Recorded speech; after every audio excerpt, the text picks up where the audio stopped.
So, welcome to part 5B of this amazing Matthew study.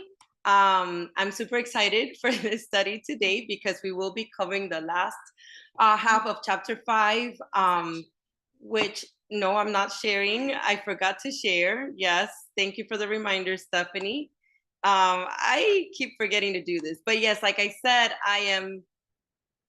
yes, it is sharing now. I am super excited to be able to go over in detail of this second half because Messiah quotes so much from the Torah. So it is very delightful indeed. I'm trying to move this out of the way. To go over. So having said that, we're just gonna go straight into Matthew chapter 5, verses 20 through 48, I believe. And hold on, because I forgot I need to reshare. We're just gonna read it through, and then I'm gonna break down every single portion. So here we go, Stephanie. All right. You have heard that it was said to those of old, "You shall not murder, and whoever murders will be in danger of the judgment." But I say to you that whoever is angry with his brother without a cause shall be in danger of the judgment. And whoever says to his brother, "Raca," shall be in danger of the council. But whoever says, "You fool," shall be in danger of hellfire. Therefore, if you bring your gift to the altar and there remember that your brother has something against you, leave your gift there before the altar and go your way. First be reconciled to your brother, and then come and offer your gift. Agree with your adversary quickly while you are on the way with him, lest your adversary deliver you to the judge hands you over to the officer, and you be thrown into prison. Assuredly, I say to you, you will by no means get out of there till you have paid the last penny. You have heard that it was said to those of old, "You shall not commit adultery." But I say to you that whoever looks at a woman to lust for her has already committed adultery with her in his heart. If your right eye causes you to sin, pluck it out and cast it from you. For it is more profitable for you that one of your members perish than for your whole body to be cast into hell. And if your right hand causes you to sin, cut it off and cast it from you. For it is more profitable for you that one of your members perish than for your whole body to be cast into hell. Furthermore, it has been said, whoever divorces his wife, let him give her a certificate of divorce. But I say to you that whoever divorces his wife for any reason except sexual immorality causes her to commit adultery, and whoever marries a woman who is divorced commits adultery. Again, you have heard that it was said to those of old, "You shall not swear falsely, but shall perform your oaths to the Most High." But I say to you, do not swear at all, neither by heaven, for it is his throne, nor by the earth, for it is his footstool, nor by Jerusalem, for it is the city of the great king. Nor shall you swear by your head, because you cannot make one hair white or black. But let your yes be yes, and your no, no. For whatever is more than these is from the evil one. You have heard that it was said, "An eye for an eye, and a tooth for a tooth." But I tell you not to resist an evil person. But whoever slaps you on your right cheek, turn the other to him also. If anyone wants to sue you and take away your tunic, let him have your cloak also. And whoever compels you to go 1 mile, go with him 2. Give to him who asks you, and from him who wants to borrow from you, do not turn away. You have heard that it was said, "You shall love your neighbor and hate your enemy." But I say to you, love your enemies, bless those who curse you, do good to those who hate you, and pray for those who spitefully use you and persecute you, that you may be sons of your Father in heaven. For he makes his sun rise on the evil and on the good, and sends rain on the just and on the unjust. For if you love those who love you, what reward have you? Do not even the tax collectors do the same? And if you greet your brethren only, what do you do more than others? Do not even the tax collectors do so? Therefore, you shall be perfect, just as your Father in heaven is perfect. Amen. So a lot to go over here. Again, it's a great thing that we split chapter 5 in 2 because something like I was sharing with Stephanie earlier, we see the ministry of Messiah, how his very first sermon, which is the Sermon on the Mount, how he literally went from the Beatitudes going straight to the heart, like we went over last week, and then confirming and that he indeed did not come to do away with the Torah, with the law, and going straight from that, like explaining to them how he fulfills the law, right into explaining Torah. And we're going to go over a lot of this because you see that a lot of them start by, you have heard this, you have heard this. And we're going to see that he was really not addressing anything new or trying to change something that had been said. More so, and let me go already and start sharing some of my slides, because I feel like it's going to help you guys understand better as you navigate through them with me. So the very first part that we see in the very first section is he starts addressing the 6th commandment, which is do not murder. Okay. Obviously, he doesn't go in order of the 10 commandments, but he addresses a lot of the Torah. And I believe that the reason why he picks certain topics within the Torah is because that was what was what was current, right, with the audience. Exactly. He was addressing the audience and what they were currently dealing with. And again, he was taking it all back to the heart, and taking it all back to, you have heard this, but I tell you don't do this. He is not changing anything nor bringing anything new. He is explaining how it should be as the fulfillment of the Torah that he brought himself, which we know the fulfillment was establishing it and upholding it, as we learned last week. So on verse 21, where it says, do not murder, we see that Messiah straightforward sets up a controversy, because he starts telling you, you have heard that our fathers were told, or that our fathers told you, da-da-da. And Yasha, I need you guys to understand that Yasha was not referring to the generation. That Yasha is referring to the generation who heard Moses speak of the law. And so the people were steeped in tradition, meaning the people who he was currently addressing now in this time frame, right?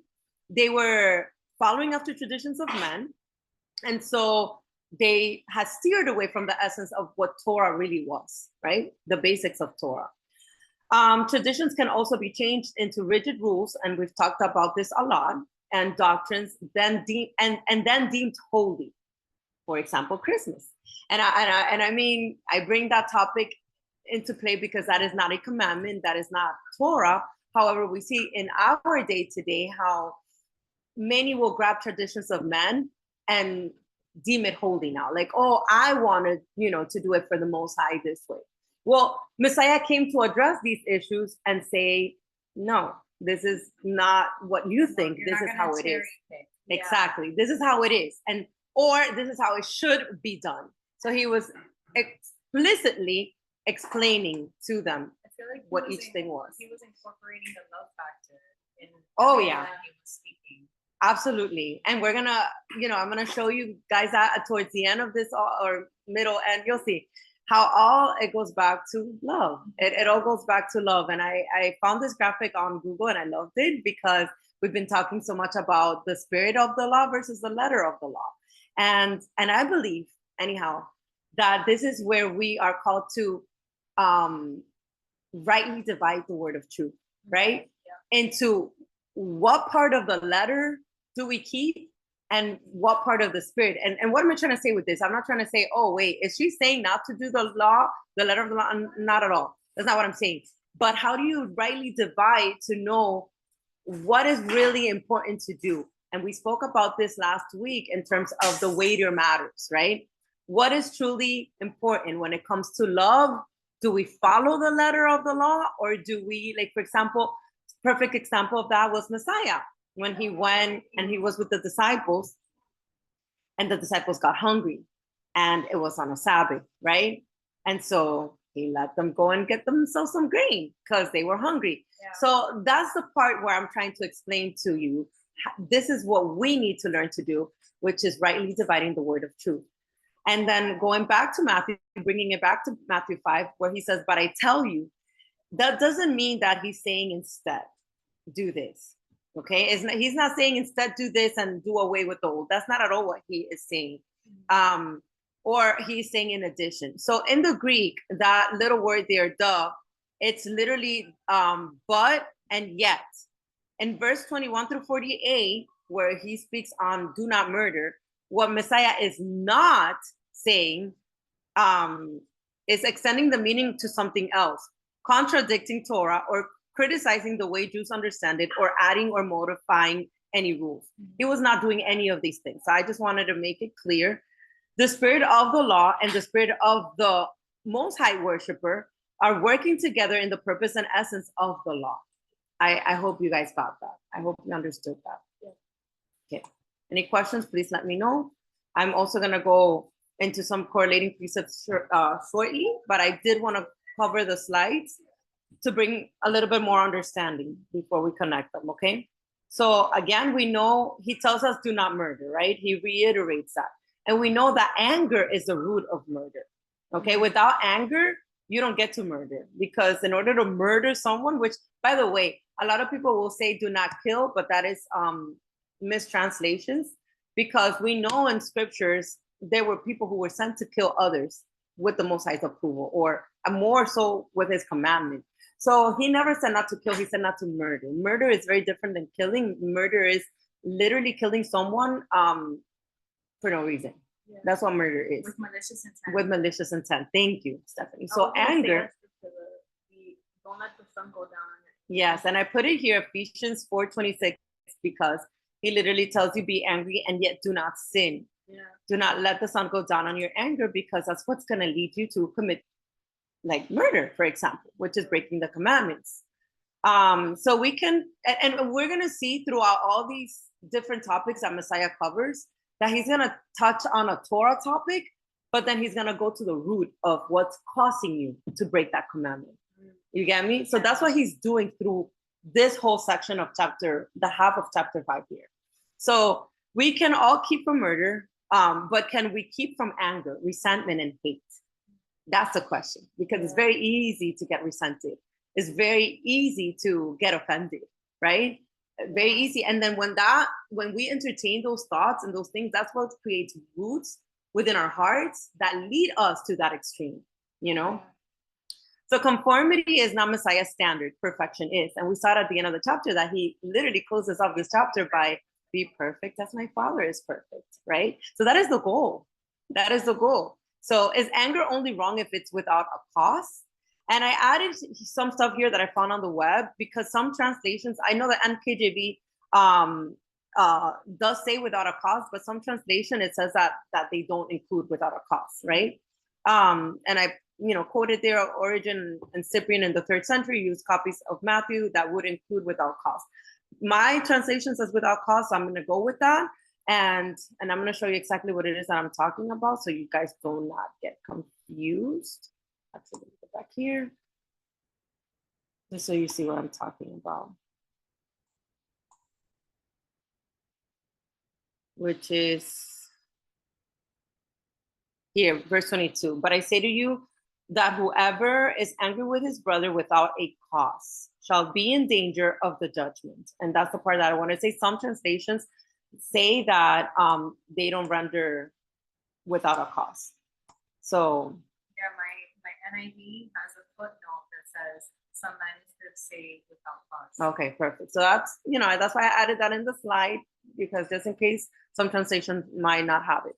So this little word here, raka or raka, however you say that, it's actually, and let's look it up together. It's actually it says that it's a Jewish term. Where did it go? Wait. Oh, here, down here.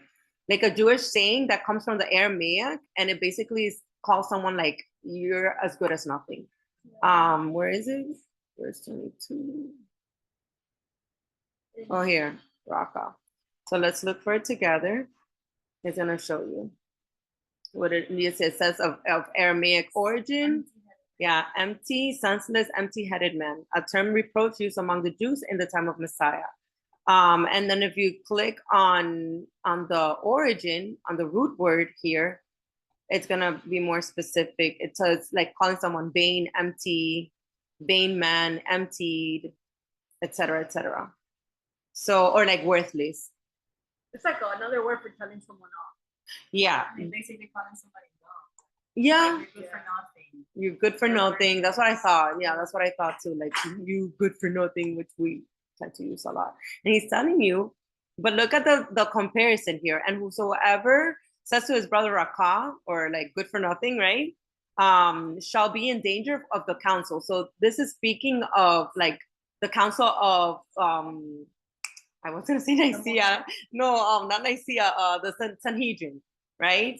And then he compares this, but whoever says you fool shall be in danger of hellfire. So it's two different types of councils, the earthly council over the council of the day of judgment. Right, because basically Raka and fool are essentially one and the same. It's one of the same. But I feel like he's going to this extreme to point to just don't do these things. Yeah. Have moral values. Like don't be calling people names. Yeah. So now that we know better, we do better, right? Because it's very easy to call people you freaking fool. I was gonna say that Yeah. one of the fruits of the flesh is hatred and outbursts of wrath. So I was like, wow, and murders. So I was like, wow, like it always ties together. It always ties back to that. That's yeah, absolutely. I mean, there's more, but no, and that's good that you bring that up because it connects beautifully. So let me just go over some pieces really quick for verse 21. Obviously, I already said it, but you guys can put it for your notes. Exodus 20:13, you shall not murder, as well as Deuteronomy 5:17. He's basically bringing back Torah principles, which is actually, like I said, the sixth commandment. Sorry, the sixth commandment. We also have in First John 3:15. Whoever hates his brother is a murderer. And you know that no murderer has eternal life abiding in him. So remember what I was talking about, that the root of murder, it comes from anger. So that hatred comes from that anger as well. We also see in James 2:20, but do you want to know, O foolish men, that faith without works is dead? I think I misquoted this one, actually. Yeah, it is. But this is not what I was trying to get from James, to be honest. So let's read this one. James 3:6. Oh, this one, yeah. And the tongue is a fire, a world of iniquity. The tongue is set. And by the way, this is in regards to verse 22. The tongue is set among our members that it defiles the whole body and sets on fire the course of nature, and it is set on fire by hell. And that comes with cursing others out. Calling people names. Yes. So we have, let me go back.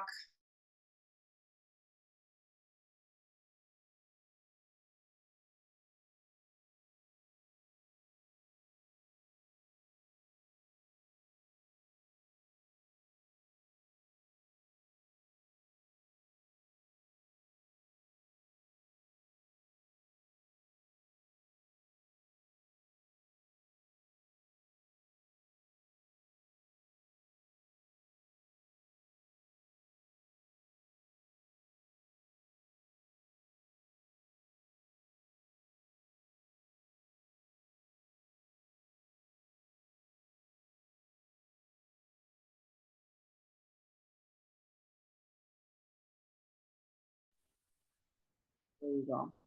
Yeah, we're having technical difficulties here. Let me see if I can reshare this really quickly. Wait, where is it? It's not showing, right?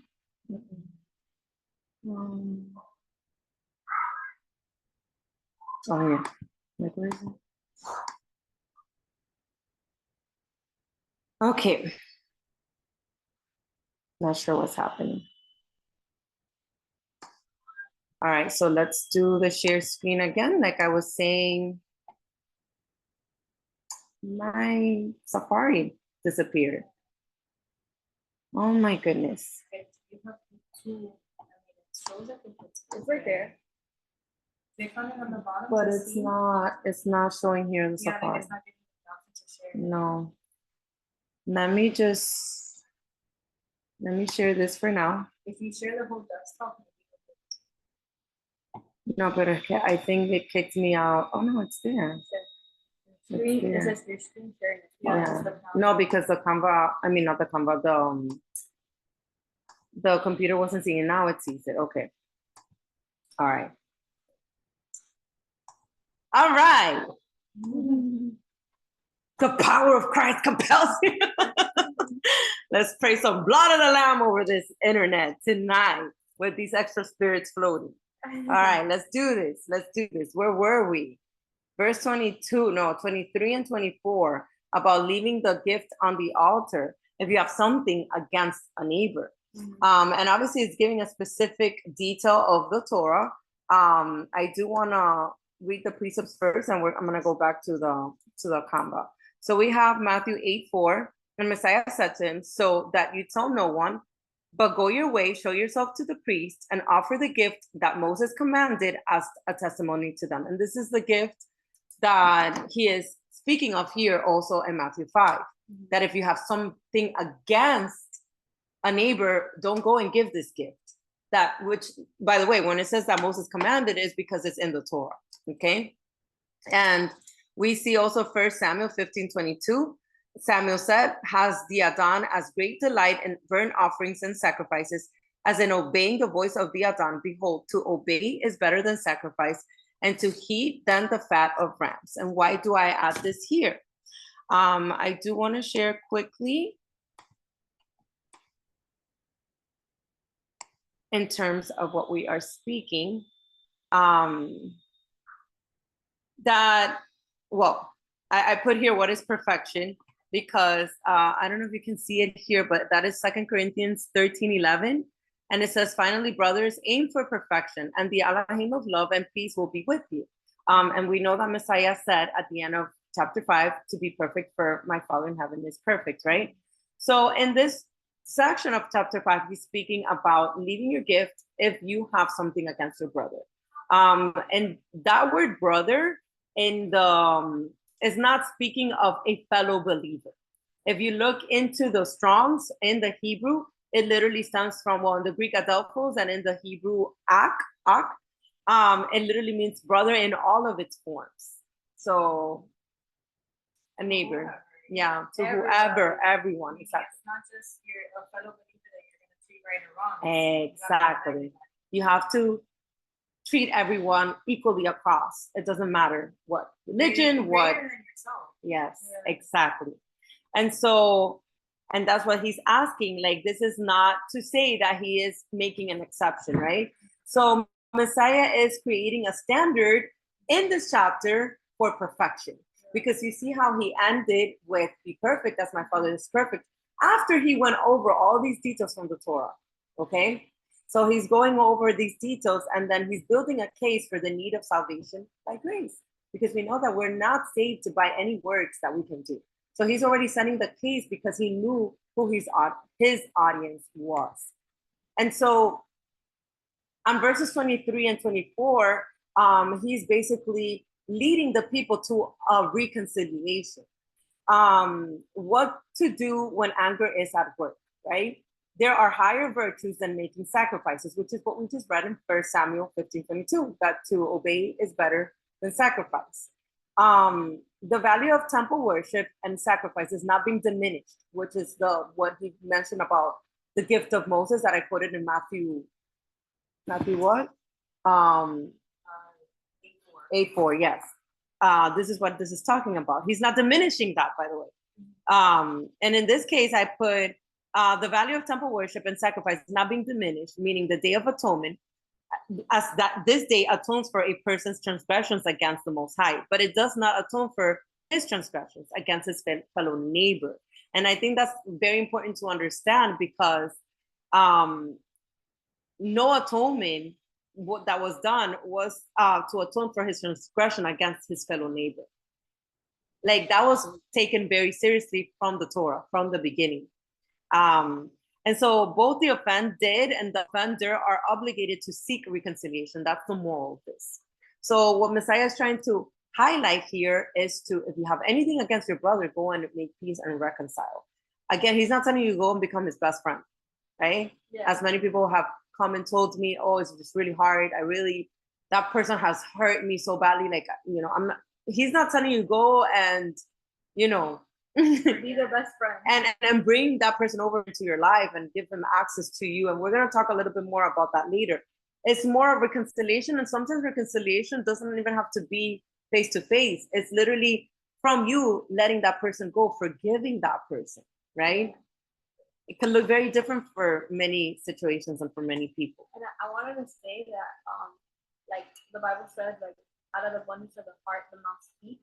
So that's when you know you have unforgiveness, you have pain, you have something towards someone. Like, what are you saying about that person? And like, I feel like that's always like got me, because I'm like, what am I constantly speaking about? What's in my heart? What What's have I in been your drinking? heart? What's in your heart, it's surely going to manifest. You can hide it all you want, but those, like you were talking about, the flesh, fruits of the flesh, they'll manifest for sure. Crazy things. It blinds you. It leads you to break his covenant altogether. And so verses 25 and 26, where he tells you, agree with your adversary quickly while you're on the way with him, lest your adversary deliver you to the judge hand you over to the officer, and you be thrown into prison. As surely I say to you, you will by no means get out of there till you have paid the last penny. So I want to correlate for verse 25. What happened? It reminds me of the parable about the debtor and there's like two guys that had debt, and one of them was forgiven, and then he went and grabbed the person. He's like, you got to pay me back. And at the end, it was like the guy that was forgiven, he ended up getting like judgment, I guess. And like at the end, it says like, in the Father in heaven will do this, like you don't forgive. So it's like a parable to show. It's in Matthew. It is in Matthew. I just forgot to preach it. Yeah, I may have. I don't remember if I included that, but thank you for sharing that one. And when we go through that chapter, I'm sure we'll come back again and we'll reconnect with that. Yeah. So I did want to read from before, when we were talking about, forgiving. First Timothy 2:8. I desire therefore that men pray everywhere, lifting up holy hands without wrath and doubting. So that is very important. Even to pray, don't come with anger. And then we see always the praying is lifting holy hands. We see it throughout scripture. So I like to point that out. It never says to close your fists together or bring your hands, palm of your hands together. They have taught us. It's always lifting holy hands. But besides that, the point here is without wrath, right? 1 Peter 3:7, husbands likewise dwell with them with understanding, giving honor to the wife as to the weaker vessel, and as being heirs together of the grace of life, that your prayers may not be hindered. And why did I include that? Because giving honor to your wife, he's putting it as, don't have anger towards her, right? Don't mistreat your wife. It literally tells you like that your prayers may not be hindered. Like, treat her as the vessel that she is. We also see in Proverbs 25:8, do not go hastily to court, for what will you do in the end when your neighbor has put you to shame? And this has to do with verse 25, what we just read. Luke 12:58-59. When you go with your adversary to the magistrate, I believe that's like the court, right? Make every effort along the way to settle with him, lest he drag you to the judge deliver you to the officer, and the officer throw you into prison. I tell you, you shall not depart from there till you have paid the very last mite. And we know that is throughout the Torah. It's very clear that he does not want you to owe anyone anything. Pay what you owe is basically, what he teaches. And so on these verses of 25 and 26, he doesn't say which party is at fault. So he's not even specifying whether you're guilty or not guilty. He's just saying reconcile even before you take it to court, right? Under Torah, one is not jailed for unpaid debt. I wanted to make this very clear. I don't think I included the precepts. Maybe no, I didn't. But you're not jailed for not paying debt. As a matter of fact, there's a lot of grace periods offered within the Torah. And Even consolation and forgiveness of debt. Yes, absolutely. However, in Messiah's time, Jews often appealed to Roman law, which is why I believe that Messiah brings this up. In summary, anger brings a lack of peace and therefore the need for reconciliation. Reconciliation between the brethren must be sought before asking the Most High for forgiveness. And it begins with a godly attitude. So again, it takes it back to the heart and a right attitude and the fruits of his ruach rather than your flesh. So I don't know why the scales kind of reminded me how like the words of like dishonest scales are an abomination to the Most High. And it was like, I don't know. I just randomly got that off the internet. I could be wrong though. It's just got, like the visual is so good. Yeah. Oh yeah, yeah. I try to like get visuals that kind of go with it. But yeah, the moral of the story is whether the other person is guilty or not, you still reconcile. You make your part, you do your part. That's the message Messiah is bringing on that sermon. You do your part to reconcile, and then you can go and ask the Most High to forgive you or whatever it is that you're going to ask him. And Yeah. I was going to say that the only thing that's going to set you apart is the way that you love and the way that you forgive, because no other religion in the world is going to teach you to do that. Messiah is the only one, and he's the only Savior, but he teaches you how to love and he teaches you how to forgive. The two things that it's very hard for a lot of people to do, you know? So it's like, you have everything, but if you don't have that, if you don't have love, you have nothing. You're like a clanging cymbal. You'll really be set apart.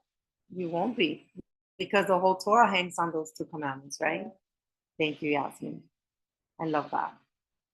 I love that. All right, so Messiah goes straight from that to speak now about adultery. So again, he covers murder. Right after he tells people, I came to fulfill the law, let's talk about law. He talks about do not murder.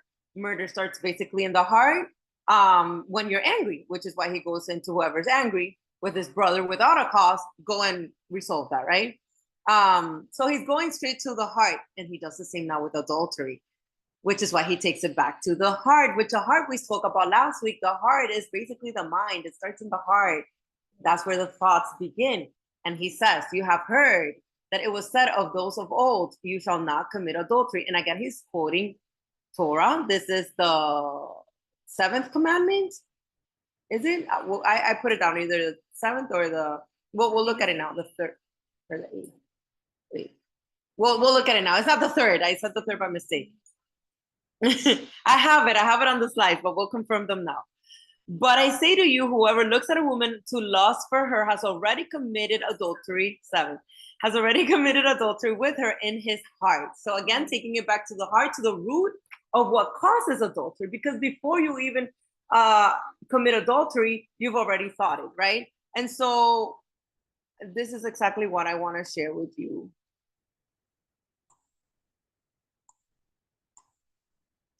So we have the 7th commandment. I had it there.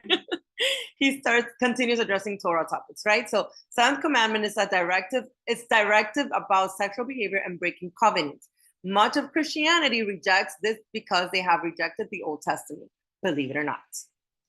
Believe it or not. And we're going to get into that in a little bit. Adultery only has meaning within the context of marriage. Within a marriage, a covenantal union occurs. The Most High has authorized a union between one man and one woman. Obviously, we know that. So again, I went over this on chapter 1, but there's a difference with betrothal and marriage. But basically, at the same time, it's the same thing in the eyes of the Most High in the terms of covenant. Okay, so in the terms of engagement, how we know it today, engagement is just like you have promised someone that one day you will get married, right? Like, I'm engaged to you. But betrothal carries much more weight than engagement because of the fact that you are, in the eyes of the Most High, already married to that person. You just haven't consummated the marriage. Get it? But you are married. It's like Mary was betrothed to Joseph. So they were, but they hadn't, so they got married? They were betrothed. which means they were husband and wife, but they hadn't consummated the marriage. Because once you consummate the marriage, Is when, yeah, that's when you are in a marriage And when officially. Rebecca was given, She was betrothed. she was betrothed, and then they consummated it after his mother died. Exactly. And so had Isaac gone with someone else after she had been given the rings, that would have been adultery. Yeah. Okay, because she was already basically locked in for him with the goods. And so again, believers are currently in a state of betrothal to Messiah. We've spoken about this, where we are awaiting our bridegroom to consummate our marriage during the marriage supper of the Lamb. So for believers to come into union with something or someone forbidden is adultery. Unfaithfulness to your partner did not have to be having sex with another. Requirement for a crime to qualify as adultery evolved over time. And there are unions legitimately available to us and unions that are mutually exclusive. Information I just got in terms of today's marriage. So, okay, so going back to the heart, this whole topic goes back to do not covet. So you see how he takes every topic of Torah and brings it back to the heart, because he's telling you, if you already thought about it, if you desired her with your heart, you already committed adultery. In other words, you already coveted. You desired something that wasn't yours, right? And so this thing is in the way, but I want to move it so you guys can see my graphics. Because they're cutesy. Whoops, I went ahead. There you go. So it starts in the mind. Again, from Messiah's perspective, to lust is to have done the deed. Anger is the initiating cause of murder, like I said before, just as lust is the initiating cause of adultery.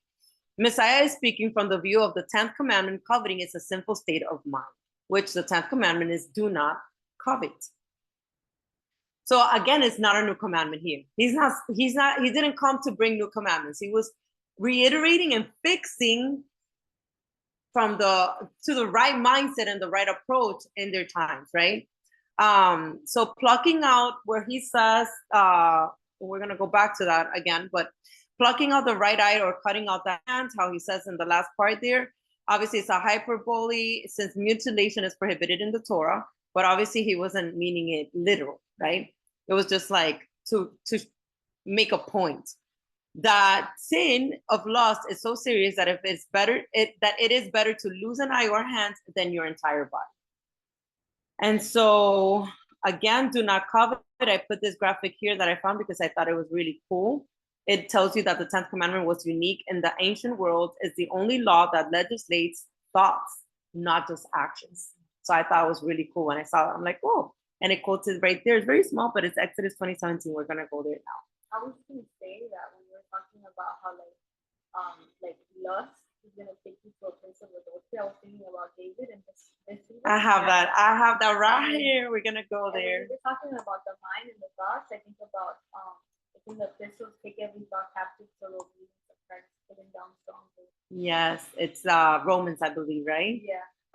But basically, yeah, we have to bring our mind subjected to his ruach, literally, to be led by his spirit, not by the flesh. And that's why it's so important to feed your mind with his word. You know how in Ephesians, I believe it says through the washing of the word, that's what's gonna purify your thoughts, purify your heart. When the word, his perfect instructions are engraved in our heart, which is our mind, right? Is what's gonna help us not sin and giving way to these thoughts that will lead us to break the commandments. Because it all begins here, which is why it's so important to have his instructions engraved in our hearts and in our minds. It's beautiful how it all connects. So now in regards to this part, adultery in the heart, let's do some correlating precepts, which were verses 27 through 30. So we have Deuteronomy 5:18. Obviously is where it says you shall not commit adultery. I not only put Deuteronomy, but it's also obviously in Exodus 20, when he first gives the 10 commandments, right? And so speaking of Bathsheba, I also quoted 2 Samuel 11:2-5. This is when misfortunate event happens with David. So then it happened one evening that David arose from his bed and walked on the roofs of the king's house, on the roof of the king's house. And from the roof, he saw a woman bathing, and the woman was very beautiful to behold. So right there off the bat, it shows you that it already started in his mind. He coveted her, exactly. So David sent and inquired about the woman. And someone said, is this not Bathsheba, the daughter of Eliam, the wife of Uriah the Hittite? Then David sent messengers and took her, and she came to him, and he lay with her, for she was cleansed from her impurity. And she returned to her house. And the woman conceived, so she sent and told David and said, I am the child. And y'all know the rest of the story. But I just wanted to point out the point of the matter was that it began in his heart. And that what Messiah was saying was nothing new. He was just addressing this matter. So we also see Job 31:1. I made a covenant with my eyes. Why then should I look upon a young woman? And I love this. I remember when we did the study of Job, this is in regards to him answering his friends. I don't remember exactly which one at that point. But he's basically expressing to him, I'm not, like, my condition, what I'm going through right now has not to do with this type of sin, right? Because he says, I made a covenant with my eyes.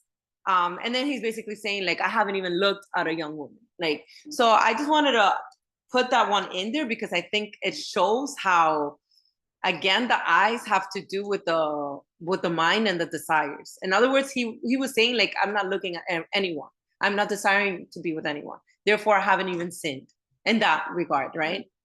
Yes? It's like a scripture that says the eye is the lamp of the body. It's in Matthew 6. Yeah, that's going to be our next study. So Proverbs 6:25, do not lust after her beauty in your heart. Again, it begins in your heart. Nor let her allure you with her eyelids. And then Matthew 15:19, for out of the heart proceed evil thoughts, murders, adulteries, fornications, thefts, false witness, blasphemies, etc. So again, it starts with your thoughts because it's in your heart. So this is what we need to guard. Guard your heart, right? Yeah. And lastly for that, we have James 1:14 through 15. Well, not lastly, but each one is tempted when he is drawn away by his own desires and enticed. Then when desire has conceived, it gives birth to sin, and sin, when it's full grown, brings forth death. So again, the desire is conceived where? In the heart. And that's where it's going to lead you to sin. We also have correlating with the plucking of the hands and the eyes. We see that in Mark 9:43. If your hand causes you to sin, cut it off. It is better for you to enter into life maimed rather than having two hands to go to hell, into the fire that shall never be quenched. Again, a metaphor, but yes. Colossians 3:5, therefore put to death your members which are on the earth, fornication, uncleanness, passion, evil desire, and covetousness, which is idolatry. And I also have Deuteronomy. Let me see something, hold on. Deuteronomy goes with, no, that's going to be for 31, yes. So again, that's to do with adultery. I did want to reiterate, just give me 1 second, bear with me. I did want to reiterate that Messiah says a divorced woman can be an adulteress. In scriptures, it was men who did the divorcing. Only legitimate reason for divorce is unfaithfulness. And I'm going to show you guys. Yes, I did include it. I'm going to show you later in Deuteronomy 24:1 through 4. And Messiah doesn't overturn the law. He says divorce shouldn't happen. The spiritual implication of all of this is a foreshadow of what happened with the house of Israel. And we're going to go in a little bit into this. Why? Because the Most High, it says through Jeremiah that he gave a letter of divorce to the house of Israel for her adultery. Okay. And we see Hebrews 8:9. I put it there, but I'm also going to show it in the correlating precepts. But just so you see, marriage has to do with a covenant. And the whole idea of marriage here between a man and a woman, which started from Adam and Eve in the Garden of Eden, has to do with basically a replica of on earth as it is in heaven. And it's a replica of what his kingdom looks like. It's a people in covenant. So a marital covenant is basically what we are to have with our Messiah. And so when his people disregarded his instructions, his perfect Torah, they are breaking his covenant because they came into covenant with him on Mount Sinai, right? And so when he tells us in Hebrews 8, verse 9, because they did not continue my covenant and I disregarded them, he's basically saying, I put them away, I divorced them, right? Same as in Jeremiah 31:32, my covenant which they broke, although I was a husband to them.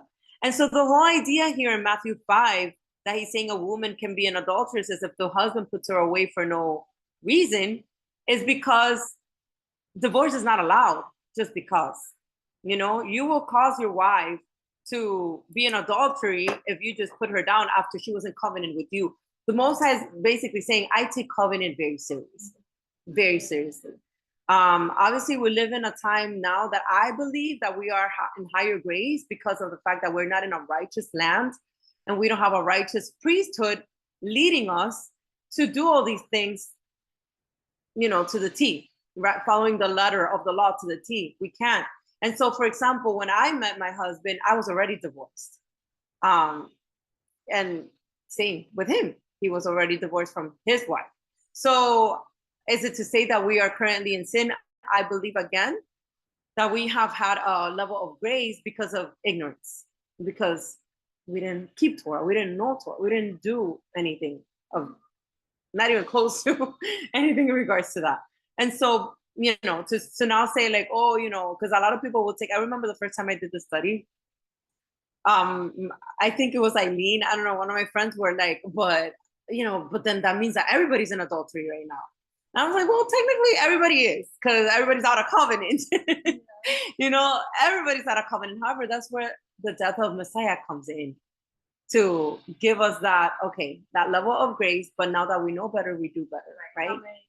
So, and again, Messiah did not come to overturn the law. I just wanted to reiterate that. So now let's go to those connecting precepts that I was mentioning.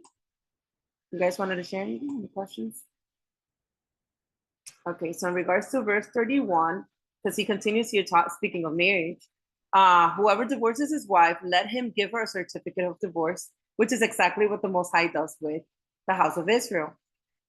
But I say to you, whoever divorces his wife for any reason except sexual immorality causes her to commit adultery, and whoever marries a woman who is divorced commits adultery, which is what I basically just showed you in the slides. But I wanted to go over it again so we can connect that.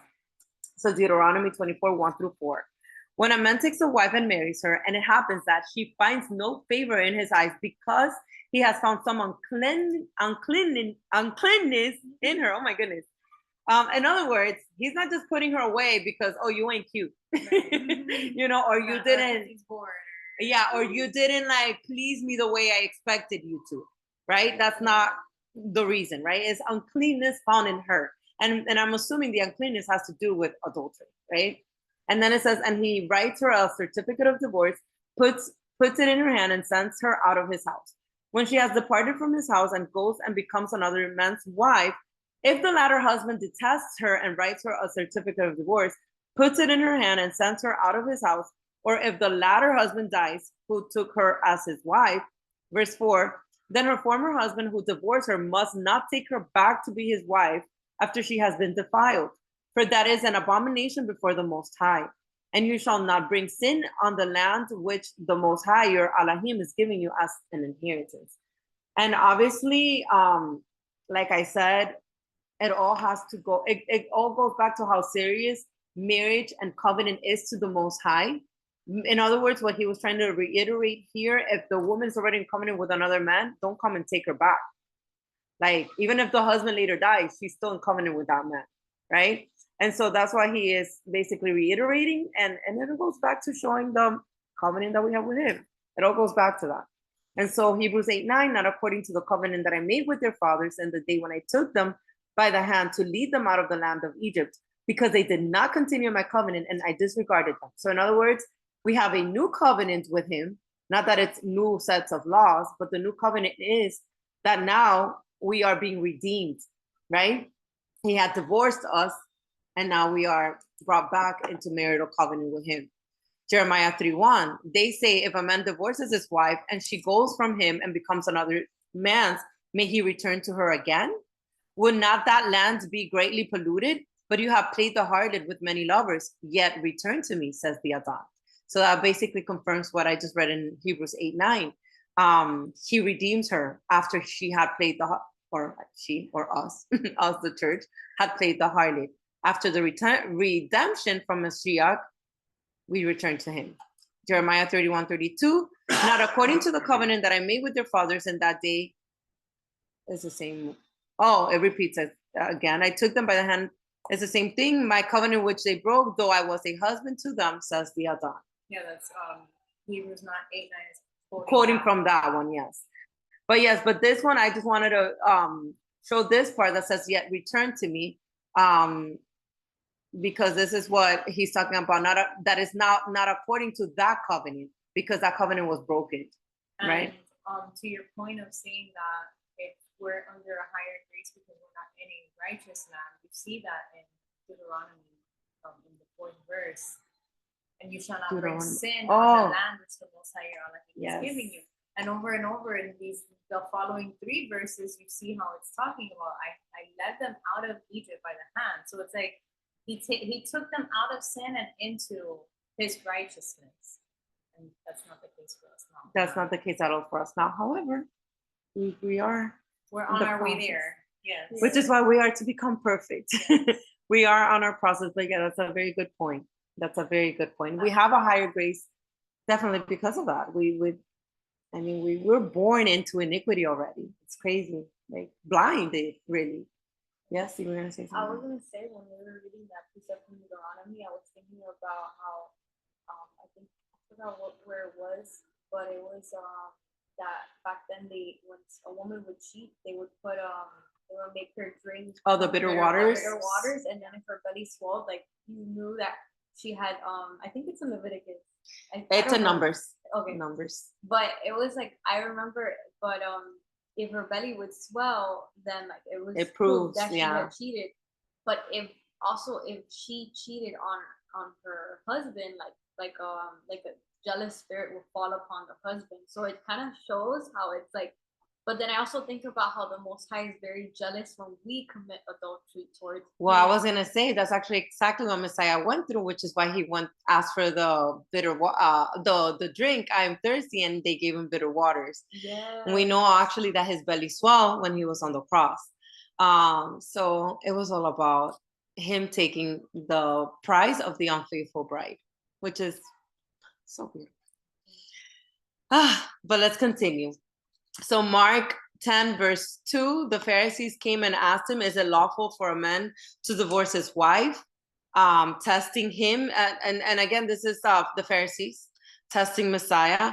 And I didn't put the rest of this, but this is basically Messiah actually answered, no, it's not lawful for a man to divorce his wife, unless it's obviously for adultery, right? Matthew 19:9, and I say to you, whoever divorces his wife except for sexual immorality, that answers the question, right? And marries another commits adultery, and whoever marries her who is divorced commits adultery. So again, Messiah was not bringing in a new commandment. He was not disregarding the old and making his own new set of rules. It's the same exact thing that we just read in Deuteronomy. Mark 10:11 as well. So he said to them, whoever divorces his wife and marries another, it's the same thing. It's just bringing more witnesses, right? And we see it again in Luke 16:18, same exact thing. And now we see it with Paul, Romans 7:3. So then if while her husband lives, she marries another man, she will be called an adulteress. But if her husband dies, she is free from the law, so that she is no adulteress, though she has married another man. And that whole thing being freed from the law is this exact law that we're speaking of. Because the law stated that if the woman, like we just read it in Deuteronomy, literally, this is quoting from Deuteronomy, what was it? 24, 1-4. Like if the husband dies, then she is free from that. And then she is not an adulteress if she is to remarry, in other words. Which goes hand in hand, because that's why Messiah had to die as well. It all blows my mind how everything connects beautifully. to set the woman free. The husband had to die. So he did like a double whammy there. He took on the unfaithful bride, but at the same time, he was the husband who died. Does that make sense? It's just like, I know, I love it, I love it. And then we have also 1 Corinthians 7:11. But even if she does depart, let her remain unmarried or be reconciled to her husband. And a husband is not to divorce his wife. And again, this is Paul, and he says that this is not, this is him giving that advice, but his advice goes according to Torah.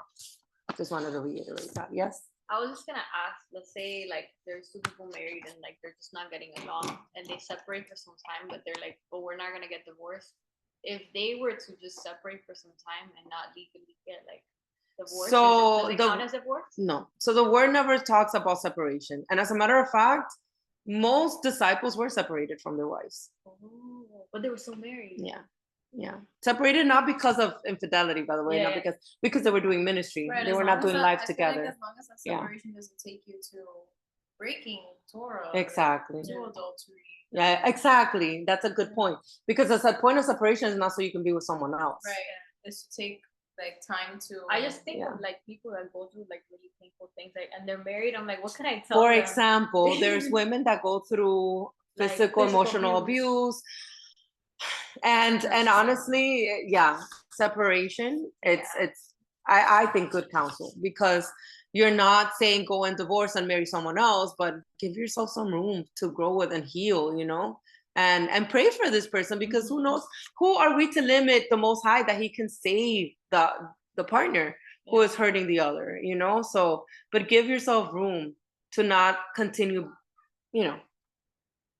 breaking your heart over and over and over. So verse 33, and now we're going to go into the oath, okay? 33 through 37 covers the oath, which again takes it back to Torah, and we're going to see how he takes it back to the heart once again. Again, you have heard that it was said to those of old, you shall not swear falsely, but shall perform your oaths to the Most High. But I say to you, do not swear at all, neither by heaven, for it is the Most High's throne, nor by earth, for it is his footstool, nor by Jerusalem, for it is the city of the great king. Nor shall you swear by your head, because you cannot make one hair white or black, but let your yes be yes, no be no. We know the rest, right? So he is forbidding oath, is not him making up something new once again. We know that this is something that's already in the Torah, and I'm gonna just share my slides really quick in regards to the oaths. So we know that the third commandment is thou shalt not take the name of the Most High in vain, right? And I believe this is at the core of an oath. Why? Because when you perform an oath, you are basically swearing on his name. You are saying, I vow to do this. And a lot of people will even say, and I'm not saying that God is his name. I'm not saying this at all, right? But a lot of people, when you make a vow, you're bringing the Most High as your witness to that vow. Because as oath, vow is the same tomato, right? But a vow, when you say something, it has weight in his eyes. Does that make sense? It's like the same way in court. When you promise something in front of the judge, you better keep it, right? So it's the same concept, it's the same idea. So to swear an oath meant to invoke the Most High's name. Leviticus 19:12, we're going to read it quick, shortly, and Numbers 32-3. I think I included these. I hope so. Let me see. Oh, I don't think I did. Actually, yes, I did. I did. Okay, Leviticus 19:12, Numbers 30, we're going to read it. It's in regards to the oaths, right? Messiah says not to swear at all. Just make your yes, yes, and your no, no. But there's no prohibition against vows in the Torah, okay? Let's just make that very clear. Vows were not prohibited in the Torah. As a matter of fact, we see people back and forth making vows with one another. We see Samuel, not Samuel, well, it's in Samuel, but we see David making a vow with Jonathan. Abraham made a vow to this guy, Abimelech. We see different throughout, right? Throughout. However, the whole point of this is because the Torah teaches us how man cannot keep these vows or made these vows that were like, the Most High never told you to do that. He never asked you to do that, right? So again, Messiah is not changing the law. This is our starting point. So saying the Most High is my witness is making an oath, right? Not following through is to take his name in vain. And I'm not saying that's just the only way that you take his name in vain. Obviously, we know taking his name in vain is actually not keeping his covenant, not keeping his instructions. That's taking his name in vain, right? Like not obeying him is taking his name in vain. Making him look bad. Like a bad Exactly. It's a bad testimony, but making these oaths can lead to that. And that's the point I'm trying to make, right? It's not just to say like making an oath is only taking, I just want to make sure you guys understand that. And again, Messiah doesn't says don't make vows and oaths, just be honest in your answers. So he's basically taking it back to like, just be a good person, bro. Like mean your yes and mean your no. Being be honest. Like stop being so extra for no reason. Like that's kind of like how I perceive it.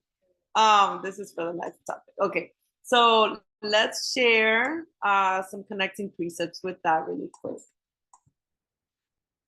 And so we have for verse 33 through 37, we have Matthew 23, verse 16. Woe to you, blind guides, and this is addressing the Pharisees, who say, whoever swears by the temple, it is nothing. But whoever swears by the gold of the temple, he is obliged to perform it.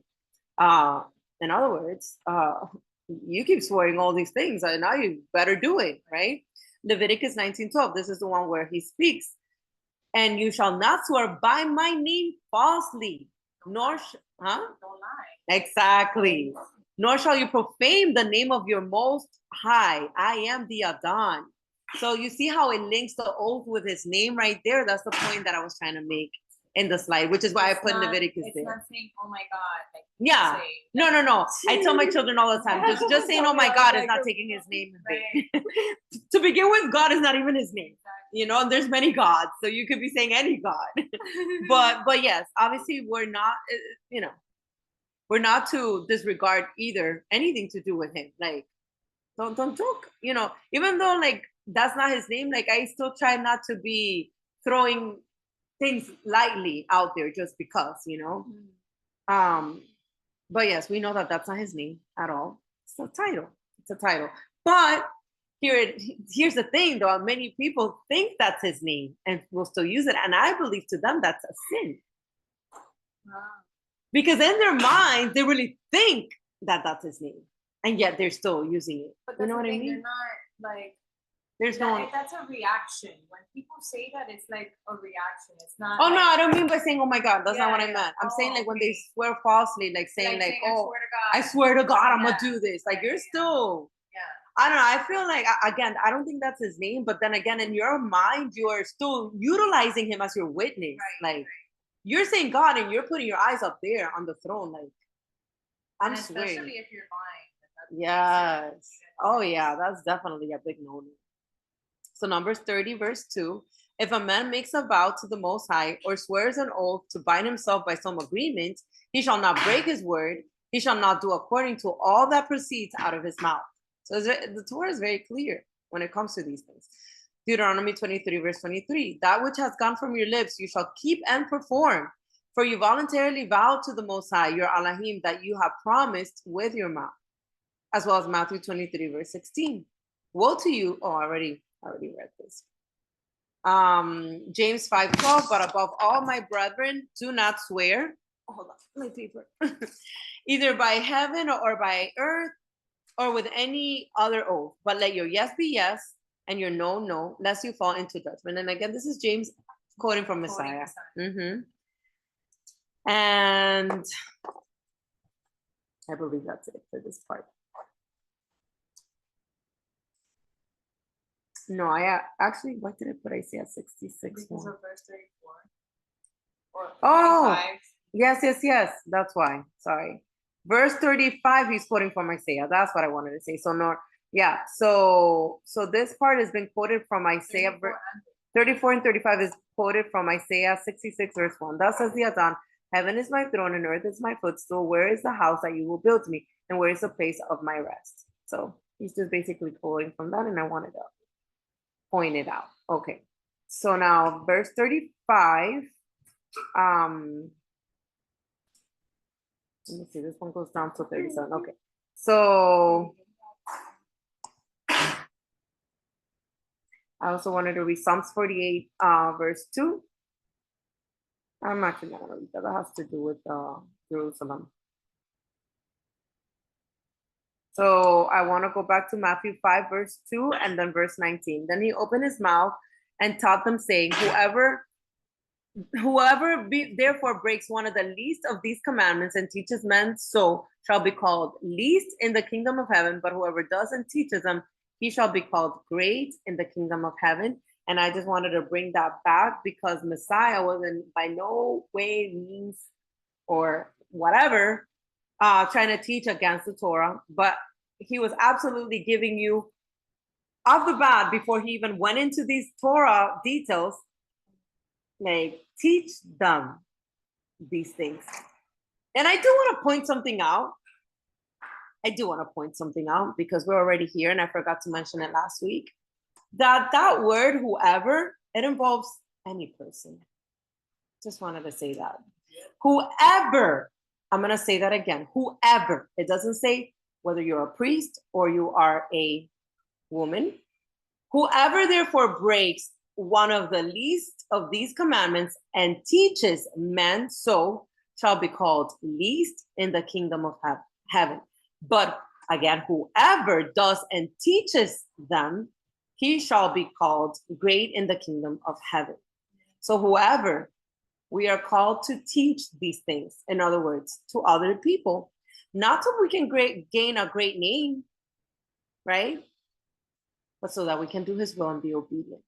That's what we're called to be, his vessels. So we also have Matthew 6:10. This will be our next study, but Messiah always taught, your kingdom come, your will be done on earth as it is in heaven. So everything that he is teaching is basically the kingdom of heaven. There is a king with a righteous law that we're working towards abiding with forever. So why not practice it already, right? Colossians 4, verse 6. Let your speech always be with grace, seasoned with salt, that you may know how you ought to answer each one. And that has to do with bowing. And I had already read James 5:12. I'm not going to read it again. Okay, so that's all the connecting precepts with this section. So now we have the next part, which is going the extra mile, right? Going the extra mile. So he says, you have heard that it was said, an eye for an eye and a tooth for a tooth. And that was indeed in the Torah. But I tell you not to resist an evil person, but whoever slaps you on your right cheek, turn the other to him also. If anyone wants to sue you and take away your tunic, let him have your cloak also. And whoever compels you to go 1 mile, go with him too. Give him who asks you, and from him who wants to borrow from you, do not turn away. And all of this is Torah. This is, again, nothing new. Nothing new under the sun. Definitely nothing new with Messiah. So I do want to highlight the following. So eye for an eye, it is indeed a commandment within the Torah. But I want you guys to pay attention to this, because Messiah in this part is speaking of 4 main issues. If you're being basically insulted, if you're being sued, if there's involuntary service, or if there's giving to others. Those are the 4 conditions or issues that he speaks of right there in this little portion, right? There's no part there that involves criminality or someone like killing you or doing something very harmful for you, right? He's not telling you if somebody is like forcing you as a woman to, commit some type of lawless act. He's not telling you, oh, turn around and give the other cheek to this person. I just want to make it clear because I know this can be taken out of context a lot, right? So it all goes back again to the heart. So turn the other cheek. A man being slapped on the face was used in that time as something shameful. And in many cultures still, and I believe even in ours, even in the westernized culture that we're in, a slap on the cheek is something that is, it's like an insult. Yeah. Like, oh, how dare you slap me, right? And so he uses that because of that, right? So something that you need to understand is who he was speaking to. They were consumed with concern for social status. That's the basis of this all. Remember, they were under a Roman government and they wanted their social status. So the issue is not right and wrong, but rather to act honorably or shamefully. And the law of Moses was designed to build a guilt innocent society and no personal retribution permitted because of shame and honor. So I am going to break this down a little bit better, but I want you guys to understand that already to begin, okay? Because going the extra mile, it literally equals to having do not get revenge on these people. The Jewish people in those days did not have, how do I say this? They were not under they were not under the guidance or the government of a righteous kingdom. They were under Roman. And not only that, but Messiah knew beforehand that once he left, these disciples were going to be scattered and even in different nations under different rulerships that were not righteous. You get me? Like in the nations. And so he knew you guys have to forget trying to be, whether they shamed you or not, act honorably and even protect your life. And we're going to read some of these precepts on Proverbs 24, Deuteronomy 32, briefly. So no revenge is a basic Torah concept. Taking no revenge is in the Torah. Verse 40 is about being sued in court for your garments. And I put a picture here because this is what their garments basically look like. They had like a two-piece. They had the outer garment that was both a coat and a blanket. And then they also had that, which is called simla. I put it here. They had the inner and the outer, right? And so basically he's saying if they take the outer one, the simla, like just give them the rest of it.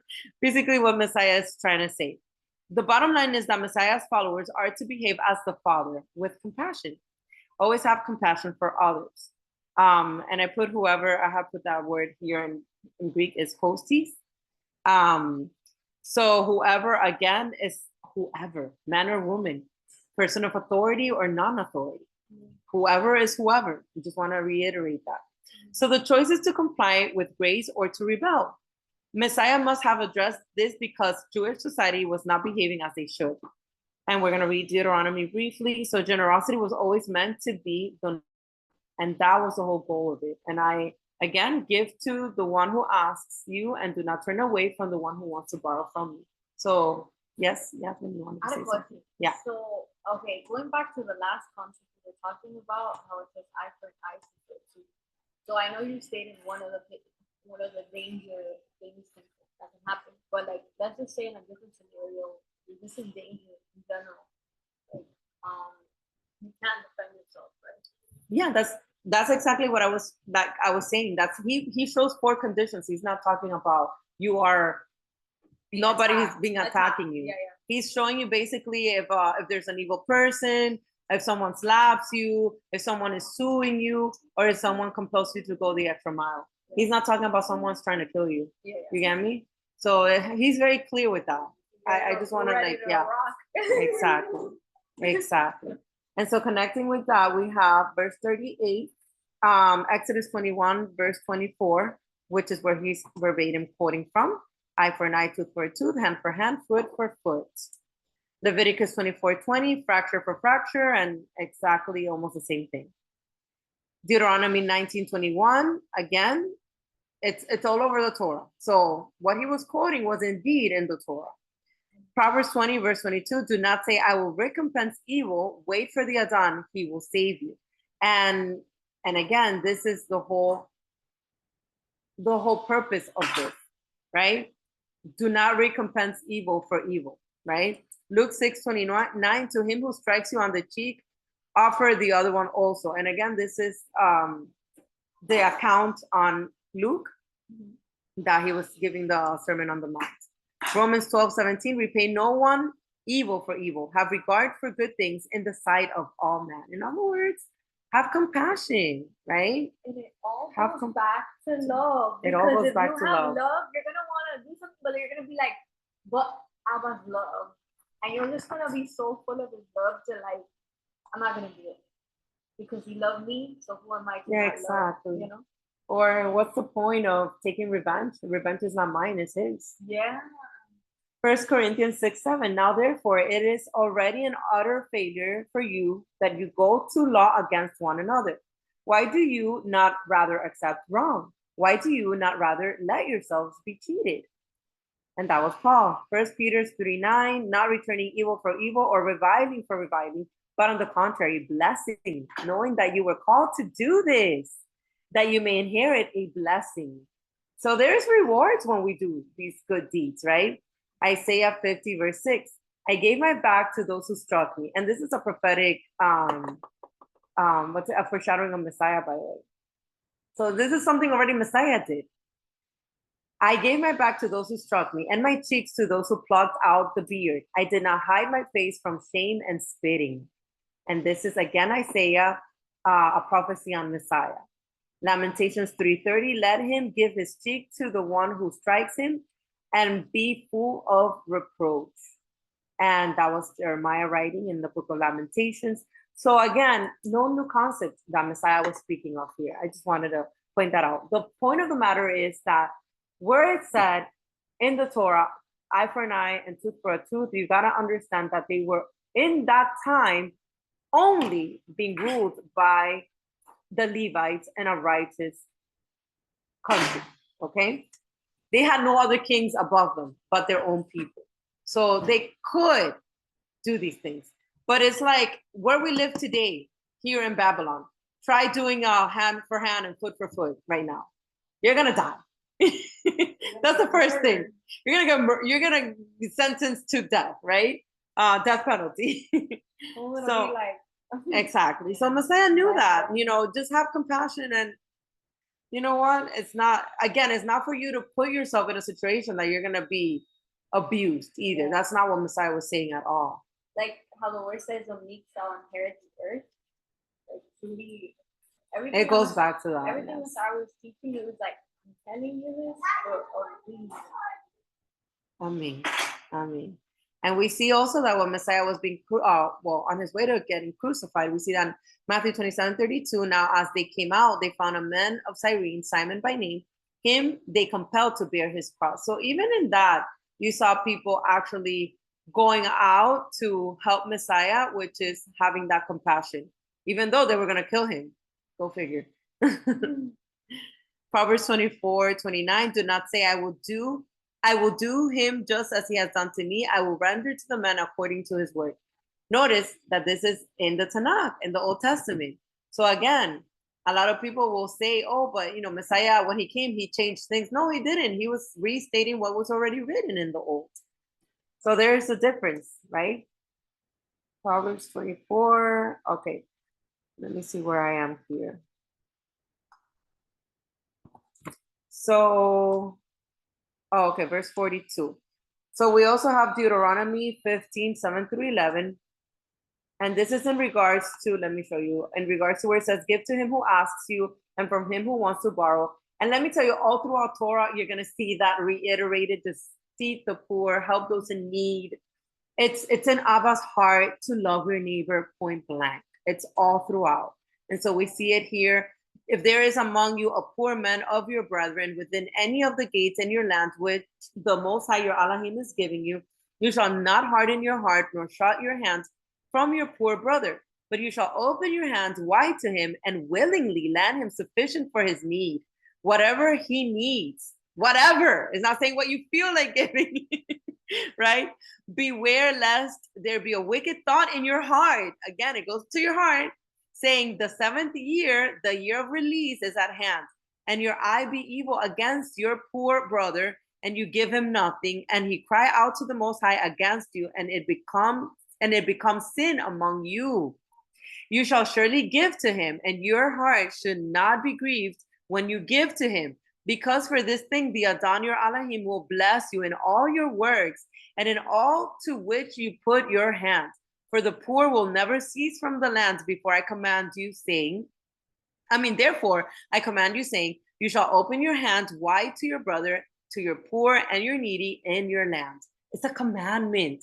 It's not if you feel like it. And he is very specific. Don't even be grieved when you give. Just give with a joyful heart. I only know in Spanish, so Dios bendice el dador alegre. So cheerful giver. Yeah, he blesses the cheerful giver. And there's a parable, not a parable. He uses the case of the lady that came and gave everything that she had, the widow. Yes. I wanted to share this story. I put this here by mistake. This goes later. Yeah. I wanted to share a piece of because when you were talking, Matthew 7:12. So in everything do unto others what you have. Can you say it louder? So in everything do to others what you would have done to you. For this sums the law and the prophets. Luke 6 right there. Yeah. Yeah, I have it right there. Yeah. We'll read it now. Oh yeah. Is that because I they have repeat Yeah, themselves a lot? Yeah. Yeah, in that one he does say the sons of the law and the prophets. He doesn't say that. In the Matthew account. So Exodus 22, 25 through 26, if you lend money to any of my people who are poor among you, you shall not be like a money lender to him. You shall not charge him interest. If you ever take your neighbor's garment as a pledge, you shall return it to him before the sun goes down. Matthew 27, 30 through 32. Then they spat on him and took the reed and struck him on the head. And when they had mocked him, they took the robe off him, put his own clothes on him, and led him away to be crucified. Now, as they came out, they found a man. Okay, that's the one I have read. So I included this again because this is the opposite of what Torah instructs to do. They did unto him. And then what you were saying, yes, it's also we see it in Luke 6:30, verse 34. Whatever. Give to everyone who asks of you, and from him who takes away your goods, do not ask them back. And just as you want men to do to you, you also do them likewise. But if you love those who love you, what credit is that to you? For even sinners love those who love them. And if you do good to those who do good to you, what credit is that to you? For even sinners do the same. And if you lend to those from whom you hope to receive back, what credit is that to you? For even sinners lend to sinners to receive as much back. And I love this. I shared a little bit about this the other day when I was exhorting people to give to a sister in need, because it's so common for people to give those who they receive some type of even recognition. You know, when they feel a certain type of way, like maybe that person is not going to pay you back what they're giving you, but it's going to give you some type of recognition because that person has maybe high status, right? Or a high following, or who knows, right? And when you're giving to a person like that, it's not that it's wrong, by the way, but make sure you're not giving because it's gonna make you feel a certain type of way. Make sure you, and as a matter of fact, you should even aim to give to those who really can't even pay you back ever, because those are the ones who truly need it. You know. First Timothy 6:18, let them do good, that they be rich in good works, ready to give, willing to share. Always, always, and always. That is the goal. That is First Timothy. I also have Matthew. Oh no, I already put it. Matthew 27. I already read it. Exodus. Where did I put Exodus here? Oh, here it is. I already read it. Never mind. Okay. Let's continue. So the last section, love your enemies, love your brethren, remove the leaven. You was made for this. All right, so love your enemies. It's not saying love your brethren, by the way, which we know we are called to love, but I love that the subtitle here says love your enemies, because let's see. It says, you have heard that it was said, you shall love your neighbor and hate your enemy. And I'm going to stop right there because there's nowhere in Torah, I want to be very specific, that says for you to hate your enemy. So when Messiah is saying it was heard, you have heard that it was said, I don't believe he's quoting this Torah. I believe he's quoting their traditions that they were teaching as if they were commandments of the Most High. Because there is in the Torah to love your neighbor throughout, and we're going to read it. But the hate your enemy, there's no commandment that says go and hate your enemy. I just want to make sure that, right? And he says, but I say to you, love your enemies, bless those who curse you, Do good to those who hate you and pray for those who spitefully use you and persecute you. And that is hard.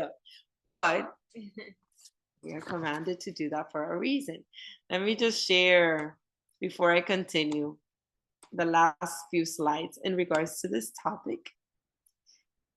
So, you shall love your neighbor as yourself is something that is found in Leviticus 19:18 that we obviously know Messiah quotes from over and over and over. So it's no new commandment. But notice that says love your neighbor as yourself. It doesn't say go and hate your enemy. So I just wanted to make sure that when you guys read that people don't say, oh yeah, because Messiah came and he gave a whole new set of rules because, people were hating on each other back in no, people were hating on each other, but that was not a commandment. Messiah came to fix the fact that they were doing that, right? So our fathers is not there in the Greek, by the way, but basically is throughout, like, our fathers were like those that were observing the laws of Moses, right? And Messiah would go in back and say, you have heard them say this, or you have heard, basically following traditions of man, right? So nowhere does the Old Testament say to hate your neighbor, like I said. Therefore, Messiah was quoting a common but erroneous belief of the people. We're going to read briefly these precepts over here. But I tell you, is not Messiah establishing new doctrine, like I had said before, but rather reestablishing the old. That's basically what he's doing. He's reestablishing what his father had already declared and ordained, right? We're going to read it more in details, but Ezekiel 18:32, we see that he takes no pleasure in the death of anyone. So then why would he have you hate your neighbor, right? Or want your neighbor dead, right? So to return evil for good, and I love this. I'm going to read it slowly so you guys can get it. To return evil for good is the enemy's way. To return good for good is a man's way, meaning our flesh, right?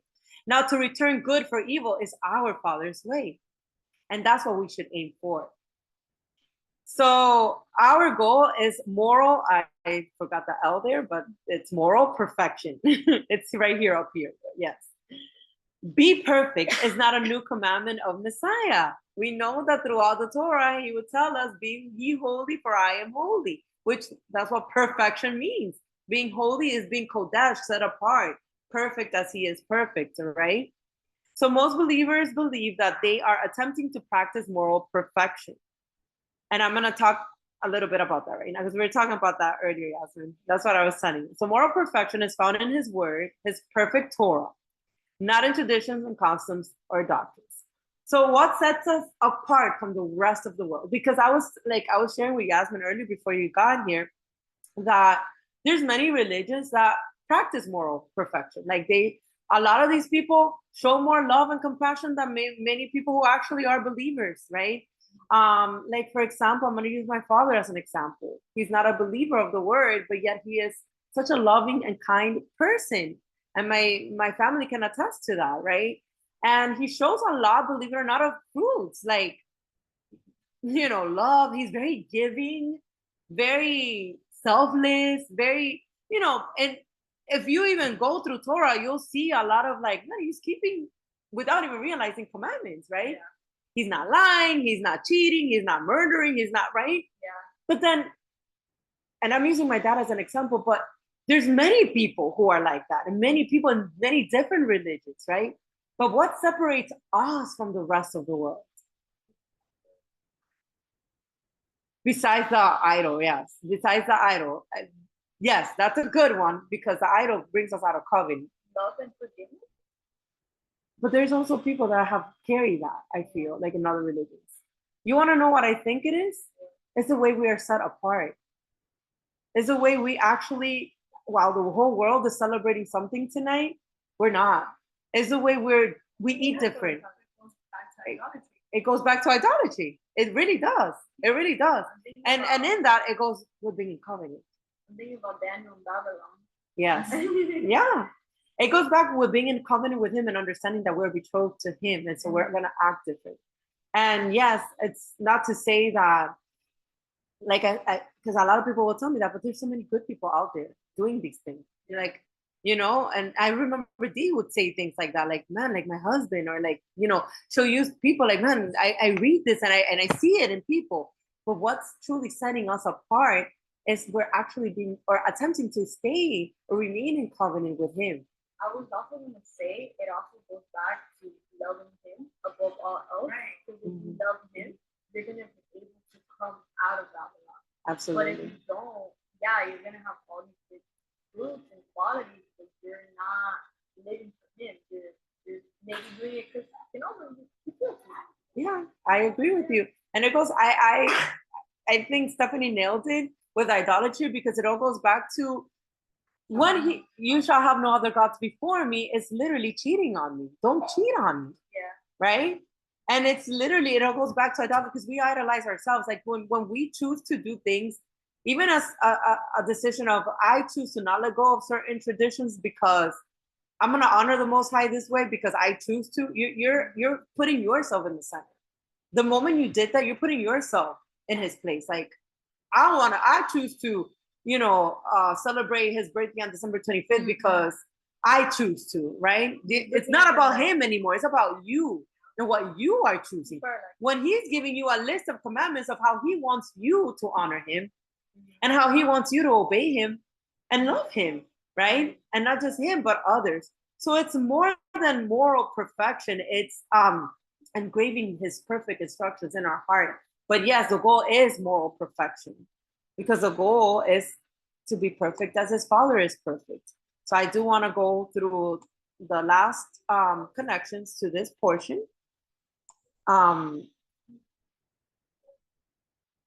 So we have for verse 43, we have Leviticus 19:18. You shall not take vengeance, nor bear any grudge against the children of your people, but you shall love your neighbor as yourself. I am the Most High. And again, this is reiterated throughout Torah. Always love your neighbor, even in the giving to the poor, even in the taking care, like we spoke about last week, and your neighbor's animals. All that stuff goes back to love, right? Matthew 15, verse 9, and in vain they worship me, teaching as doctrines the commandments of men. And again, it all goes back to the intentions of your heart, because you can say, oh, but I'm doing this for him, but that's not what he commanded you to do. Then in vain you are worshiping him. And it goes back to idolatry. Isaiah 29, verses 12 through 14. Then the book is delivered to one who is illiterate, saying, read this, please. And he says, I'm not literate. Therefore, the Most High said, inasmuch as these people draw near with their mouths and honor me with their lips, but have removed their hearts far from me, and their fear towards me is taught by the commandment of men. Therefore, behold, I will again do a marvelous work among this people, a marvelous work and a wonder. For the wisdom of their wise men shall perish, and the understanding of their prudent men shall be hidden. And that one is a deep one right there, because that one is connecting to Matthew 15:9. You know, in vain they worship him.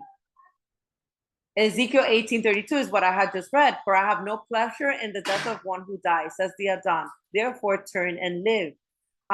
In other words, he has no pleasure in you basically hating someone, and you basically desiring somebody to be dead. And turn and live, basically keep my commandments and live, right? Leviticus 20, verse 26. Sorry, I got a little distracted. And you shall be holy to me, for him too. For I am the Adon, I am holy, and have separated you from the peoples, that you should be mine. How beautiful. We are to be his gem, his treasured possession, and his stones, the precious stones.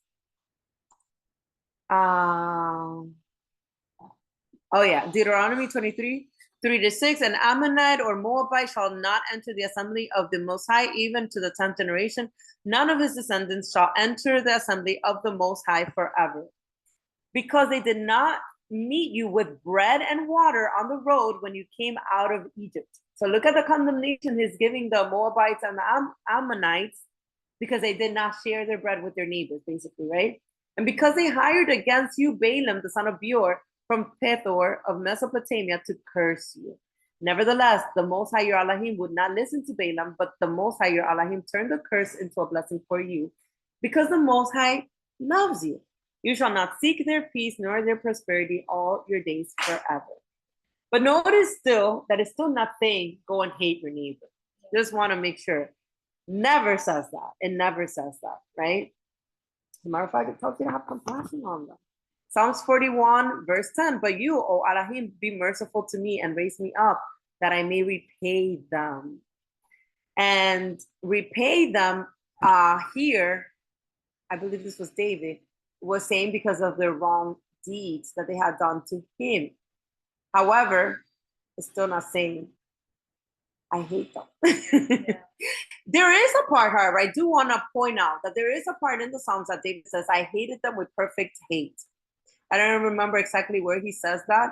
But again, this is nothing that was commanded for him to do. It's not that Torah told him, go and hate your neighbors. And in the context of that, yeah, I was going to say, and in the context of David saying that, it was because of how unrighteous they were and the deeds that they were doing. So it's basically saying, I hated them because you hated what they were doing. You were disgusted with what they were doing. You know what I mean? Like, it's kind of like when we know these people now in the government and it's like the zeal that we have. The rulers of this world, exactly. What we know that they do, you know, it's like we have this anger, but it's not to say, oh, we hate them, we wish them death. No, we're commanded against that, right? Even though we know what's going to befall upon them, but it's that vengeance is his, not ours. Luke 6:27 again is just confirming another witness within the Gospels. But I say to you who hear, love your enemies, do good to those who hate you. Romans 12:14 as well. Bless those who persecute you, bless and do not curse. Romans 12:20. Therefore, if your enemy is hungry, feed him. If he is thirsty, give him a drink. For in doing so, you will heap coils of fire. For in so doing, you will heap coils of fire on his head. And I believe there's a Proverbs that reads very similar to this. The heaping coils of fire on someone else's head. Yes, there is a Proverbs, because I remember going through this with my children. When you do something good in return for evil. I've asked you about this year. Yes. Luke 23. Because think about it, like when someone has done you wrong and they know that, and you basically do something kind for them, it's kind of like a slap in their face. And it proves exactly, and not that that's what you intend by doing that, but it does feel like that on the other end. This is the same chapter where he's talking about where Paul is speaking about renewing your mind. So interesting. Yes. You're basically causing a person to like think twice about the way that they were treating you in a sense too. And maybe bringing them to repentance. Yeah. You have the Torah in here, you're gonna be able to do it outwardly. I mean, I don't know why I put this here. That's off. Acts 7:60. By the way, I have a confession. So I had my daughter type in the precepts for me. So that's why I feel a lot of them were like, I think she might have like this. Yeah, I was multitasking. So I'm like, hey, can you finish typing these up for me? All right. So Acts 7:60. Then he knelt down and cried out with a loud voice, Adam, do not charge them with this sin. Yes, that was Stephen. And when he had said this, he fell asleep. And obviously, we know before that he had seen the most, in the throne. But anyhow, it's so beautiful how they were literally killing him. Understand that, like, guys, you know what it is to die by people stoning you? That's a cruel death, like a slow, painful death. And to think that he was saying, do not charge them with this sin, because he knew that they were committing murder, you know? Gosh. But anyway, he was repaying them with good, which reminds me of what Messiah did also. You know, forgive them for they now know what they do. So, love it. Oh my goodness. 1 Corinthians 4:12, and we labor working with our own hands, being reviled, we bless, being persecuted, we endure. Always being persecuted, being reviled. We continue blessing, we continue loving, being hard pressed, yes, we continue enduring, right? And showing the fruits of his spirit. 1 Peter 2:23, who, when he was reviled, did not revile in return.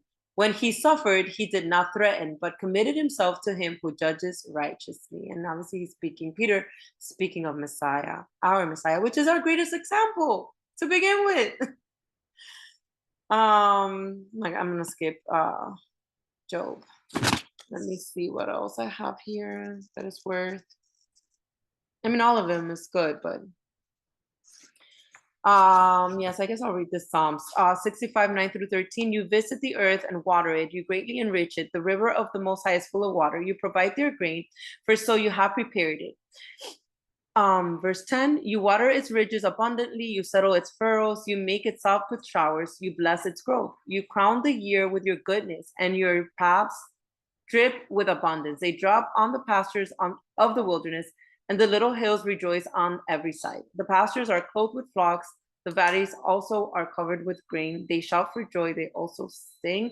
And this has to do with verse, I feel like that's speaking about how perfect he is. This has to do, yes, with verse 45, where it says that you may be sons of your Father in heaven, for he makes his sun rise on the evil and on the good, and sends rain on the just and on the unjust. So that's what the Psalms connects perfectly with. And yes, what you were saying, Steph. And also connecting with that same verse, we have Luke 12, 16 through 17. Then he spoke a parable to them, saying, the ground of a certain rich man yielded plentifully. And he thought within himself, saying, what shall I do, since I have no room to store my crops? I think I left that halfway. Because this has to do with the parable of the rich man. Well, put it in your notes.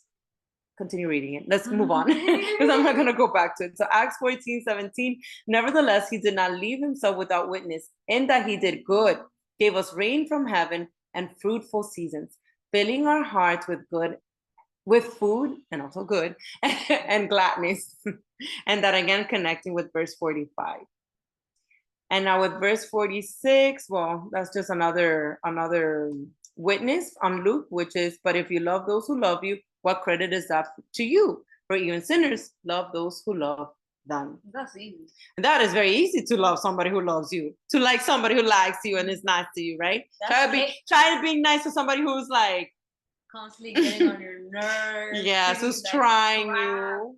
That's the part where we should truly show character, maturity, but also his fruits. Yeah. Right? I always say it, Abba's always going to put people in our lives that are hard to love. Absolutely. Yeah. And that's always also how he tests our hearts, to be honest. It makes me think also of that it's a Proverbs precept that says iron sharpens iron too. Oh, yeah. It sharpens us. It keeps us humble It too. does. It reminds me of the long-term soul. Yes. Because it's That easy too. when everyone's like, I love you, but That too. that easy. So lastly, verse 48, speaking of perfection. This one's my favorite part. Therefore, you shall be perfect, just as your Father in heaven is perfect. And again, Messiah ends this section after quoting all of the Torah and taking it back to the root of the heart and how to truly avoid breaking these commandments and truly embracing doing good. Like I said, the moral perfection, being perfect. And so connecting with that, we have Genesis 17:1.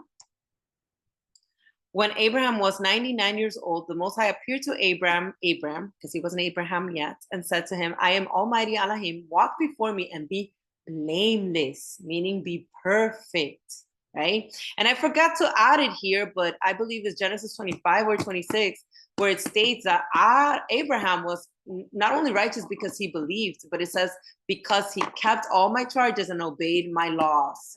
Genesis 26, 4 to 5. There you go. Genesis 26, 4 to 5. So add it in your notes. That's where it says that. So yes, I forgot to incorporate that one in here. We also have Leviticus 11:44. For I am the Adon, your Elohim. You shall therefore consecrate yourselves, and you shall be holy, for I am holy. Neither shall you defile yourselves with any creeping thing that creeps on the earth. And again, that is what sets us apart from the rest of the world. We are not mingling ourselves with what the rest of the world is doing, in essence, right? Leviticus 19:2 again. It's the same thing we just read. Be holy, for I am holy. Colossians 1:28. Him we preach, warning every man and teaching every man in all wisdom, that we may present every man perfect in Yahshua HaMashiach. And I love this precept because Messiah tells us to go and make disciples, to go and teach all the things that he taught us, right? To go and be his witnesses. Paul confirms that we are not only to preach him, but we are to warn every person, not right now, baby, that we are to warn every person and teach every person in all wisdom. And what is wisdom? Wisdom is found in knowledge of his word. Wisdom is found in keeping his commandments. Wisdom is in his Torah, his precious instructions, right? That we may present every man perfect in Yahshua HaMashiach. So how are we to make disciples if we're not teaching them the word? Do you understand? It's necessary. It is absolutely necessary. And I do believe that not everyone is called to teach. Not everyone has the gift. But we are in some way and some extent to guide them and to point them back to the scriptures and to point them back to the truth, because that's how we're going to be held accountable to what we did with our talents. You're in a bad place if you don't answer this question. Exactly. What's the point of it? Absolutely. We also have Colossians 4:12. Epaphras, who is one of you, a bondservant of Mashiach, greets you, always laboring fervently for you in prayers, that you may stand perfect and complete in all the will of the Most High. So you know when they say, oh, ain't no way nobody could ever be perfect. Well, we see in scriptures that people were always laboring fervently and in prayers so that people could walk perfect and stand in perfection, right? James 1:4, but let patience have its perfect work, that you may be perfect and complete, lacking nothing. And lacking nothing doesn't mean just material things. Lacking nothing means like you are whole for him in all wisdom and in all conduct and all matters of everything that has to do with him. 1 Peter 1:15, but as he who called you is holy, you also be holy in all your conduct. And obviously, Peter's quoting from Leviticus here. And Ephesians 5:1, therefore be imitators of the Most High as dear children. And conduct is how you act. So it's like the importance of bearing its fruits and for it to be visible on others. Like, yes. It's not just what you teach, it's what you do. Because your words don't have any weight if what you do doesn't match with what you're preaching, or what you're teaching. Like the opposite of do what they say, not what they do. Yes, absolutely. And you're like a hearer of the word, but you're not a doer of the word. Absolutely. So, ladies and gentlemen, my husband, thank you for breaking bread with us.